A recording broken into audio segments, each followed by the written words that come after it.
చాలామంది cash income సర్టిఫికెట్లు అయితే అప్లై చేస్తూ ఉంటారు. కొంతమందికి ఏంటంటే చాలా అర్జెంట్ అవుతుంది, అప్పటికప్పుడు ఒక 2-3 డేస్లో అర్జెంటుగా కావాలనుకుంటారు. కానీ ఈ మధ్య కాలంలో జరిగేది ఏంటంటే క్యాష్ సర్టిఫికెట్ అనేది ఇన్స్టెంట్గా అయితే అప్రూవల్ అవుతుంది, కానీ ఇన్కమ్ అనేది కొంచెం టైం పడుతుంది. అయితే చాలామందికి తెలియని విషయం ఏంటంటే, కొంతమందికి తెలుసు, కొంతమందికి తెలియదు. కానీ తెలియలేని వాళ్ళ కోసం అయితే నేను చెప్తున్నా.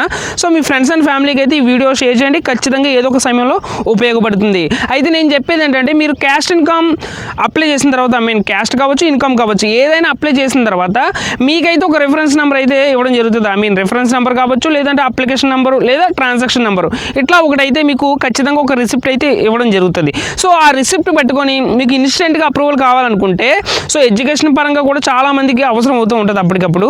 సో మీరు ఏం చేస్తారంటే, దాన్ని పెట్టుకొని దగ్గరలో ఉన్నటువంటి ఎంఆర్ఓ ఆఫీస్కి అయితే మీరు వెళ్ళండి. సో అక్కడ ఎంఆర్ఓని అయితే మీరు సంప్రదించండి. ఆయనతో మీరు చెప్పండి, సో నేను ఇలా ఎడ్యుకేషన్కి, లేదంటే ఒక కౌన్సిలింగ్ జరగచ్చు, లేదంటే ఏదైనా ఎడ్యుకేషన్ సెంటర్లో దాన్ని సబ్మిట్ చేయాల్సిన అవసరం రావచ్చు. సో వాళ్ళకైతే ఎక్స్ప్లెయిన్ చేయండి, సార్ మేము ఇలాగా అర్జెంట్ మాకు అని చెప్పేసి. అంటే వాళ్ళైతే కొన్ని ప్రూఫ్స్ అయితే అడుగుతారన్నమాట, రెసిడెన్షియల్ ప్రూఫ్స్. వాటిని వెరిఫికేషన్ చేసి ఇన్స్టెంట్గా అయితే మీ యొక్క క్యాష్ ఇన్కమ్ సర్టిఫికెట్లు అయితే ఖచ్చితంగా అప్రూవల్ అయితే చేస్తారన్నమాట. సో ఇది ప్రాసెస్. సో మన వీడియో మీకు నచ్చినట్లయితే సబ్స్క్రైబ్ చేసి మీ ఫ్రెండ్స్ అండ్ ఫ్యామిలీకి షేర్ చేయండి.